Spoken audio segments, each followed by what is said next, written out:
আসসালামু আলাইকুম। আমি জাইমা হাসান আরওয়া আবৃত্তি করছি কবি অন্নদাশঙ্কর রায়ের নেমন্তন্ন কবিতাটি। যাচ্ছ কোথা চাংড়ি পোতা, কিসের জন্য নেমন্তন্ন? বিয়ের বুঝি না বাবুজি, কিসের তবে ভোজন হবে? শুধুই ভোজন, প্রসাদ ভোজন। কেমন প্রসাদ? যা খেতে স্বাদ। কি খেতে চাও? ছানার পোলাও, ইচ্ছে কি আর সরপুরিয়ার। আহ কি আয়েশ, রাবড়ি পায়েস, এই কেবলই ক্ষীর কদলি।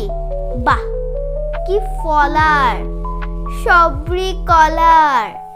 এবার থামো ফজলি আমো, আমিও যাই না মশাই। ধন্যবাদ।